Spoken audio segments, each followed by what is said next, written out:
Well, if you are one of the 47 million people currently using the federal Supplemental Nutrition Assistance Program to put food on your family's plate each night, you're going to want to listen to this.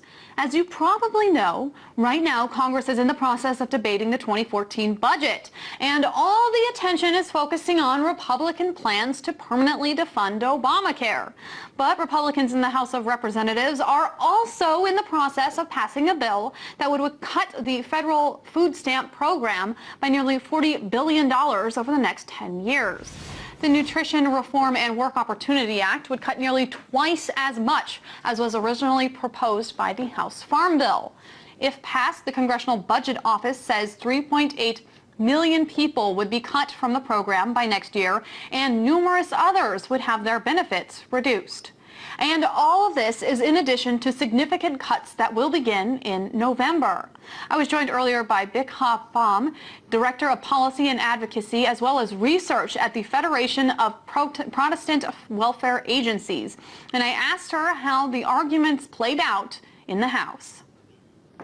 You know, the fact is that we do have 47 million Americans who are hungry and in need. They've lost their jobs during the Great Recession.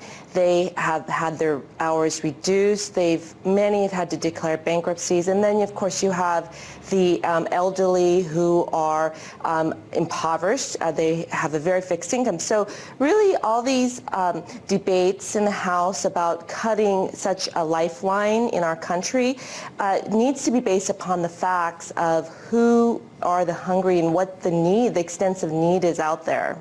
And one of the major criticisms that Republican lawmakers say is that there's rampant fraud and abuse for these SNAP programs. First of all, is there any proof of this major abuse? And if so, would cutting spending help solve that problem?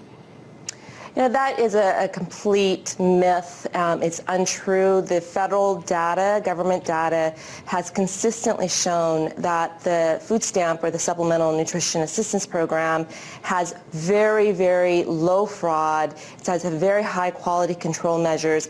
And so that is not at all a fact to go on. We have a situation where the government data that just came out, the census data, shows about 46.5 million Americans who are impoverished. Now that's roughly the same number, 47 million of Americans who rely on the food stamp program. So the fact is that the people who are impoverished, who are in need based upon government data, are the same ones that are receiving the Supplemental Nutrition Assistance Program. And so anybody who's talking about fraud is just not looking at the facts. We have a situation where not only do we want to make sure that this vital lifeline to hungry Americans is maintained, we also have the fact that food stamps help the economy.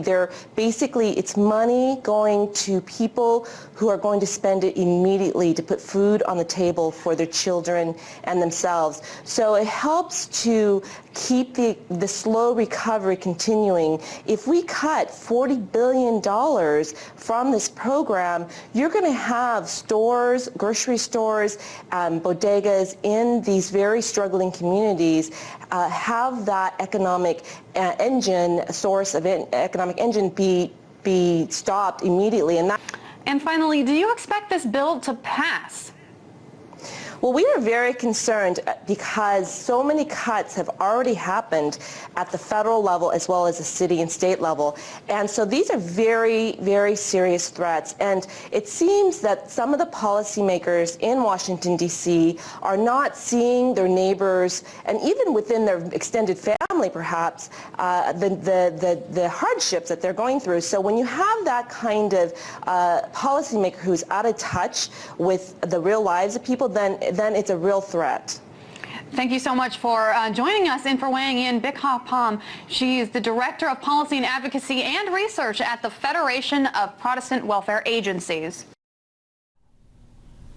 All right, Shalom. You see in this video dealing with how they're planning to cut off the welfare, pretty much the food stamp system, reduce it. Eventually they want to usher in this RFID chip.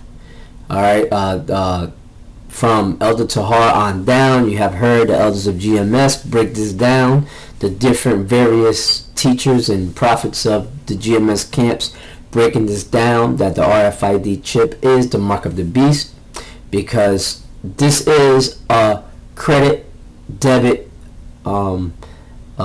vehicle that they're gonna usher in soon. This is that prophecy, you know, and you won't be able to buy or sell unless you have this thing. Okay, so all believers in Yahweh B'Shem Yahushua will be well fed, and all those who are against Yahweh B'Shem Yahushua, who have no faith, they're going to accept this chip, and the scriptures talk about those who accept it are going to be destroyed.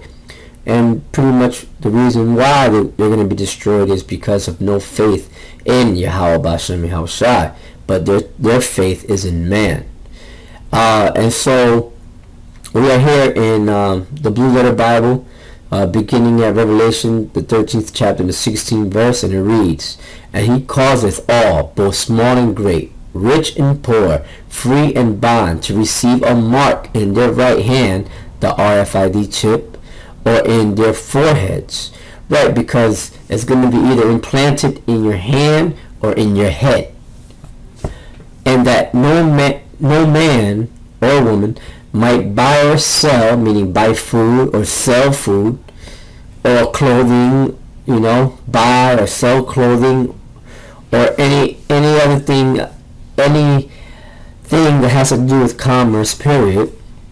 Save is a old English word for except he that had the mark, the RFID chip, okay, or the name of the beast, or the number of his name. Okay, now in the Greek, the word in the Greek for mark is karagma.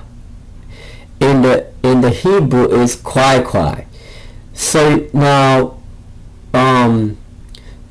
when you look up the word karagma, as the elders have broken down before, it is something that is there has to be an incision done, you know, to put this thing in you. All right, and that's talking about the RFID chip. So now you saw this video, how they want to cut out the food. They want to reduce the food stamp thing. And the reason why is because they're trying to make everyone to be in subjection to what's coming up, which is in one of the pages of the Obamacare, how they want to issue this RFID chip. Okay, and it says, here is wisdom. Here is wisdom. Let him that hath understanding count the number of the beast, for it is the number of a man. Yeah, who is that man? Yeah, it's the same man you read about in Isaiah 14th chapter that they call Lucifer. Is this the man, huh, that made the whole earth tremble? You know what I'm saying? That's talking about Lucifer, or Esau. All right, the so-called white man, son of the devil incarnate. Here is wisdom. Let him that hath understanding count the number of the beast, for it is the number of a man, Esau, and his number is 666. Now it says here, Job 5:5, whose harvest the hungry eateth up, and taketh it even out of the thorns, and the robber swalloweth up their substance. So this video this scripture deals with what's about to happen, how they want to reduce the food stamp system. All right, and with that, I'm gonna say shalom.